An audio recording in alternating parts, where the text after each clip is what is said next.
is that your inner being never speaks against you or against your ideas of desire. And when you do, you cause a kind of separation. There's no possibility of separation, but you pinch yourself off from the fullness of who you are.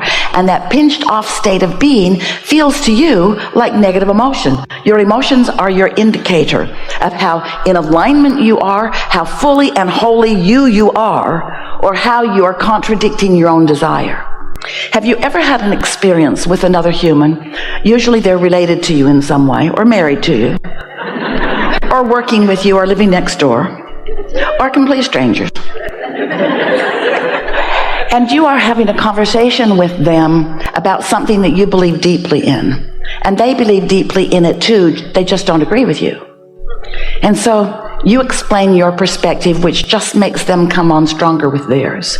And then they explain their perspective, which just makes you come on stronger with yours. And so you've got this sort of tug of war going, and rarely is there any consensus that is formed under those conditions, because you just dig in a protective state to defend your position. Have you ever had that experience?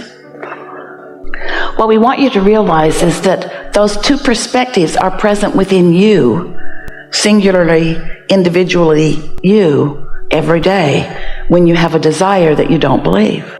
I want more money, but I've never had enough money. I don't know anybody that really has enough money.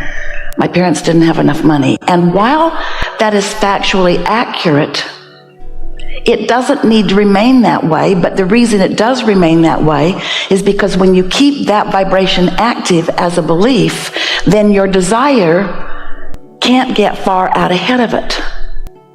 And this is the thing, this is the premise that we want you to begin with today.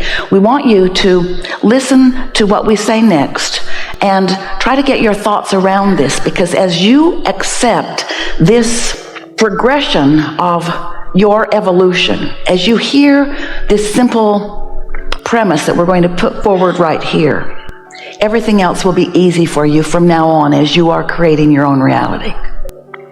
So here's the premise. You came from non-physical, but not all of you came. And in this physical body, you have a role to play in the co-creation between you and your non-physical counterpart. You said, I'll be on the leading, not bleeding, leading edge. I'll explore contrast, and I will come to my own personal conclusions of what I would prefer beyond what is.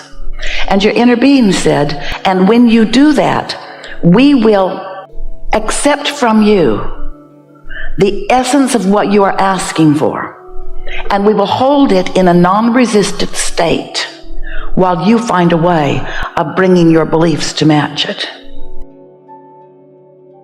This teaching discusses the relationship between your inner being and your beliefs, emphasizing that your inner being never speaks against you or your desires.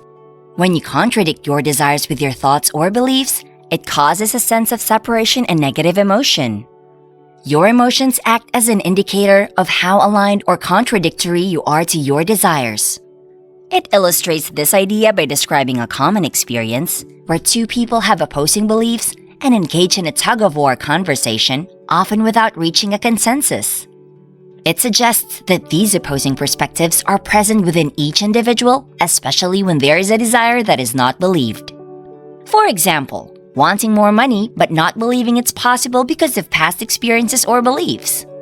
The premise put forward is that your role in this co-creation with your inner being involves exploring contrast, forming personal preferences, and then aligning your beliefs with your desires. Your inner being holds the essence of your desires in a non-resistant state, waiting for you to align your beliefs to bring them into reality. Always calibrate your inner being. That non-resistant state equals a bobbing cork.